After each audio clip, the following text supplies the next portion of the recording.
आगे क्या होगा? इसका पूरा अनावरण अप्रैल 2026 में न्यूयॉर्क ऑटो शो में किया जाएगा और इसकी बिक्री शरद ऋतु में शुरू होगी। पूरी जानकारी और कीमत की घोषणा भी लगभग उसी समय की जाएगी। हमें वाकई यह जानने की उत्सुकता है कि अंदर से यह कैसा दिखता है। एम्बार्गो को याद रखना चाहिए कि इंफोटेनमेंट की स्थिति कैसी है और सबसे महत्वपूर्ण बात यह है कि यह सामान्य सूखी सड़कों पर कैसा प्रदर्शन करता है, जहां अधिकांश मालिक वास्तव में इसका उपयोग करेंगे। बने रहें। और फिर आता है इंफोटेनमेंट सिस्टम।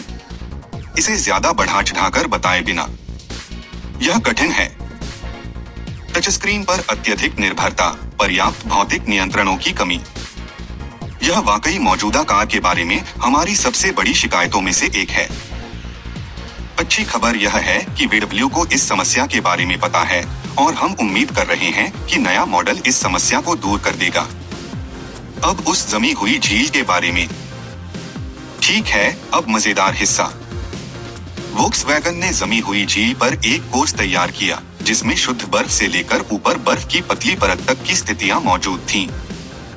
मूलतः बिल्कुल भी पकड़ नहीं, बस इतना ही। हमने विशेष रूप से डिजाइन किए गए स्नो टायर्स लगाए, ऑफ-रोड मोड में स्विच किया, ट्रैक्शन कंट्रोल बंद कर दिया और इन प्रोटोटाइपों को तिरछा करने की पूरी कोशिश की। और यही है बिल्कुल सच बात। एटलस सचमुच शरारत नहीं करना चाहता। लंबा व्हीलबेस, आगे की ओर झुका हुआ एडब्ल्यूडी सिस्टम और एक स्टीयरिंग रैक जो तेज और स्पोर्टी होने के बजाय अधिक सामान्य और संतुलित है, ये सभी मिलकर एक ऐसी एसयूवी बनाते हैं जो चुपचाप खुद को संभाल कर आगे बढ़ना पसंद करती है। हम इसे फिसलने तो दे सकते थे, लेकिन बहाव को रोकने या कुछ सचमुच बेकाबू करने की कोशिश करना, वैसे तो इसकी कोई संभावना नहीं है। लेकिन सच कहूं तो असली बात तो यही है ना?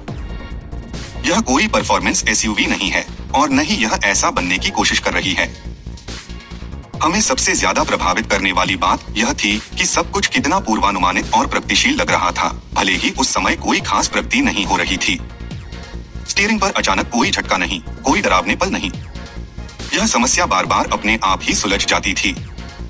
हमने तो इसे एडब्ल्यूडी सिस्टम का इस्तेमाल करते हुए बर्फ के कुछ टीलों से बाहर निकलते हुए भी देखा, जो देखना वाकई उपयोगी था।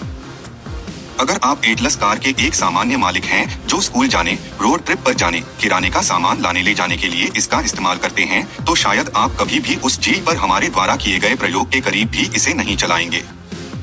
लेकिन अगर आप कभी बेहद खराब सर्दियों की परिस्थितियों में फंस जाते हैं, जैसा कि हमने अनुभव किया, तो नया एटलस आपकी अपेक्षा से कहीं बेहतर तरीके से स्थिति को संभाल लेगा। अच्छे स्नो टायर्स हमेशा से ही आपके सबसे अच्छे दोस्त रहे हैं। एटलस काफी समय से मौजूद है। यह 2018 मॉडल के रूप में सामने आया। 2021 में इसे एक नया रूप दिया गया। 2024 के लिए एक और अपडेट मिला और अब VW इसे पूरी तरह से नए सिरे से डिजाइन करने जा रहा है। इसलिए जब फॉक्सवैगन ने हमें एक जमी हुई झील पर भारी भरकम आवरण से ढके कुछ प्रोटोटाइप चलाने के लिए आमंत्रित किया, तो हमने जाहिर तौर पर हाँ कह दी, क्योंकि भद्दा दिखने वाला पारिवारिक एसयूवी बर्फ पर कौन नहीं चलाना चाहेगा। 2027 एटलस के बारे में अब तक हमें जो जानकारी मिली है वह इस प्रकार है। छत को छोड़कर लगभग सब कुछ नया है।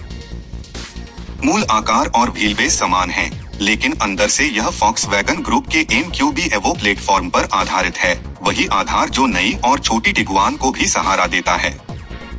इसमें VW ZA88O4 turbocharged 2.0 litre 4 cylinder engine से शक्ति मिलती है। हालांकि VW ने अभी तक हॉर्स पावर के आंकड़े जारी नहीं किए हैं। हमारा अनुमान है कि इसकी शक्ति कम से कम टिगुआन टर्बो के 268 हॉर्स पावर के बराबर होगी और इस वाहन के आकार को देखते हुए शायद थोड़ी अधिक होगी। आंतरिक विवरणों पर अभी भी रोक लगी हुई है, इसलिए हम केवल इतना ही कह सकते हैं कि हाँ, इसमें एक आंतरिक भाग है। एक संक्षिप्त अवलोकन। बर्फ पर उतरने से पहले हमने सोचा कि मौजूदा एटलस के बारे में हमारी राय पर फिर से विचार करना उचित होगा। बढ़िया चीज, यह मजबूत दिखता है, समय के साथ और भी बेहतर होता जाता है और अंदर से यह वास्तव में बहुत विशाल है। वह तीसरी पंक्ति अपनी श्रेणी में सर्वश्रेष्ठ में से एक है। वास्तविक वयस्क लोग बिना शिकायत दर्ज करने की इच्छा के वहां आराम से बैठ सकते हैं। यह हाईवे पर शांति से चलती है रोजमर्रा के कामों को बिना किसी परेशानी के संभालती है और आप इसमें बेहिसाब सामान ढो सकते हैं, जो चीजें उतनी अच्छी नहीं हैं।